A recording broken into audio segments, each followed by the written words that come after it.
Ever get that feeling, like with some true crime cases, where you know the headlines, but something just feels dock off? Yeah, It's definitely. like that with the Menendez brothers, right? Yeah. I mean, you start digging in two wealthy kids, Beverly Hills, brutal murder of their parents back in '89 is everywhere. A media frenzy, for sure. Totally.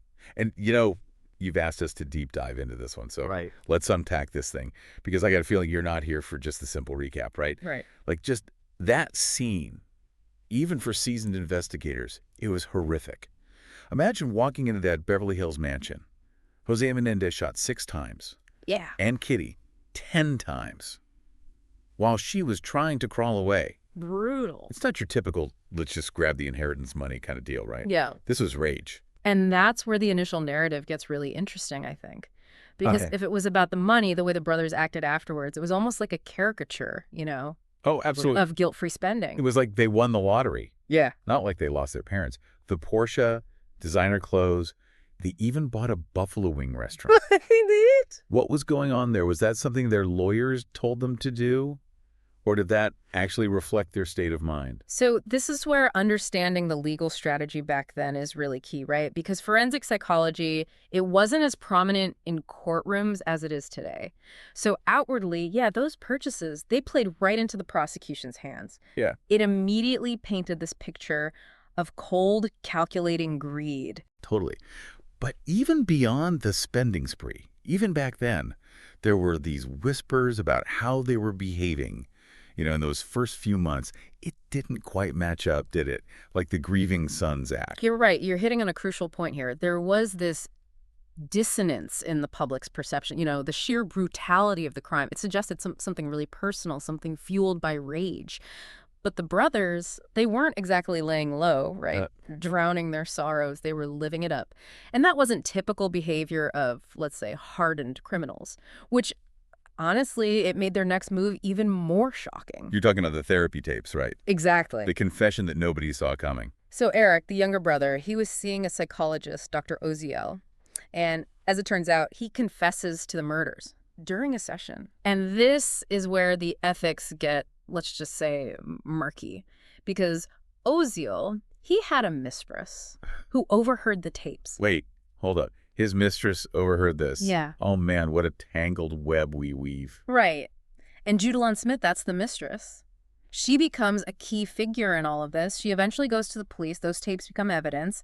And boom, Lyle and Erik, they're arrested. Talk about a plot twist. Right. From, like, flashy spending to therapy confessions, this was already a media frenzy. Right. But I'm guessing those tapes, those were like the prosecution's, like, trump card. Right? You would think so, right? Yeah. I mean, a confession is pretty damning. But here's where the Menendez case goes from, like, a simple headline to a really complex legal battle. Those tapes, they weren't the smoking gun the prosecution thought they were. Okay, now I need to hear more. Because if a confession isn't a slam dunk, what else is there? Because the brothers weren't just confessing to murder, they were revealing something much more disturbing. The reason behind it. Okay. And that reason would turn this whole case on its head. They weren't just confessing to murder. Okay, I'm on the edge of my seat.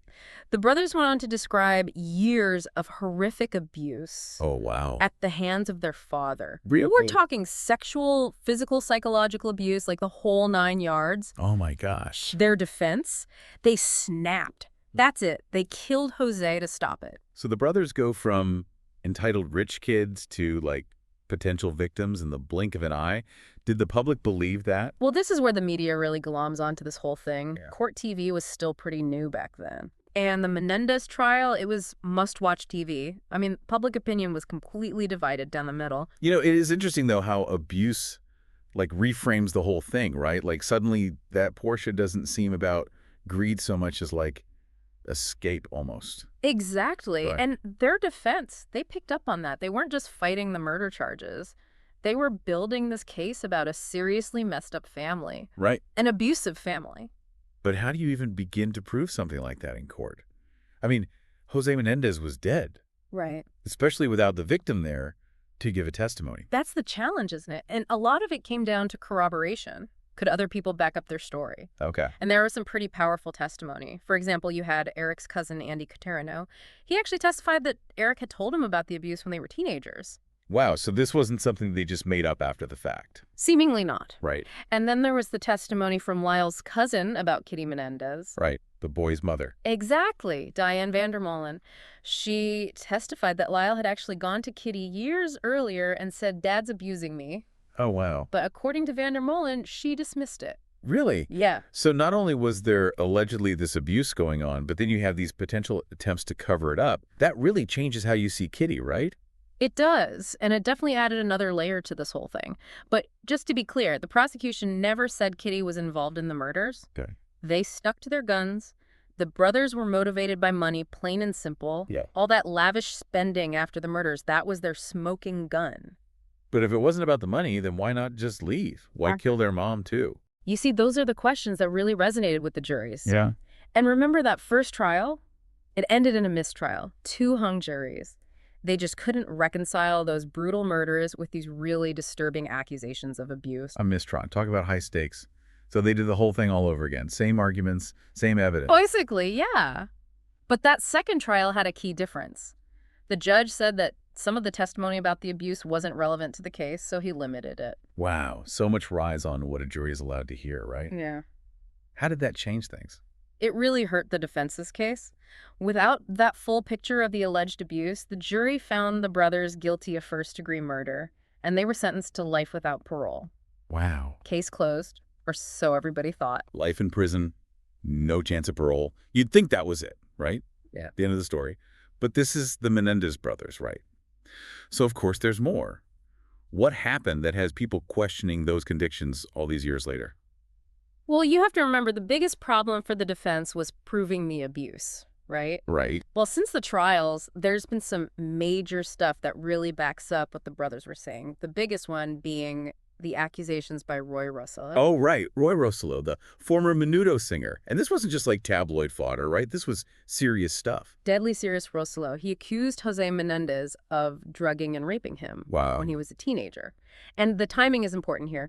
This supposedly happened while Jose was head of RCA Records. Right. You know, a position of power. Yeah. Just like the brothers were saying he had over them. It makes you wonder how many other people, especially these young guys trying to make it in the music industry, how many of them felt like they couldn't say no to José Menendez. Mm-hmm. You know, if these accusations are true, it paints a really disturbing picture of this pattern of abuse. Absolutely. And it's hard to ignore what kind of impact this would have on the brothers' trials if it had come out then. Because remember, the prosecution's entire case was based on making the abuse claims look like BS. They wanted to make those brothers look like greedy, entitled liars. But then you have Rosello's accusations.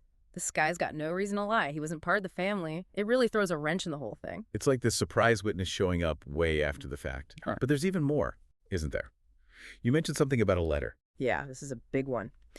So recently, a letter came to light that Erik Menendez wrote to his cousin Andy Cano just a few months before the murders. And in it, he straight up details the abuse, talks about how scared he was and how desperate things had gotten. Wait a minute. A letter this important. And it wasn't part of the original trials. How is that even possible? It seems like it was missed somehow, maybe even buried during the investigation. It was only recently found thanks to the work of journalist Robert Rand. And let me tell you, the contents are chilling. What kind of things was Erik saying in this letter? He's talking about living in constant fear, convinced that his father was going to come after him. He even mentions sleeping with a shotgun under his bed for protection.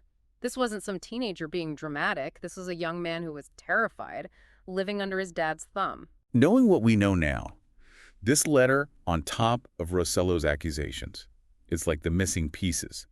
But does any of this new stuff actually hold up in court? Could they appeal their convictions with this? That's what their lawyers are trying to do. They're arguing for a retrial based on something called habeas corpus. Okay, break that down for me, habeas corpus. Yeah. In this situation, what does that even mean? Basically, it's a legal principle that protects you from being locked up illegally. What the brothers' lawyers are saying is that if this new evidence had been there during the trials, there's a really good chance the outcome would have been completely different.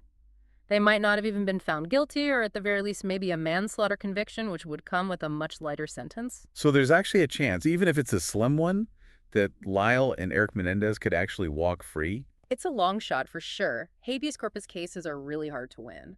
But the fact that we even have this new evidence, it brings up the whole debate about the Menendez brothers all over again. Were they cold-blooded killers motivated by greed, or were they victims of abuse who were pushed too far? It really makes you think, right? Because we always want to think justice is simple. But the Menendez case, it shows us it's not. It forces us to confront these difficult truths about abuse, especially in these wealthy families that seem perfect on the outside.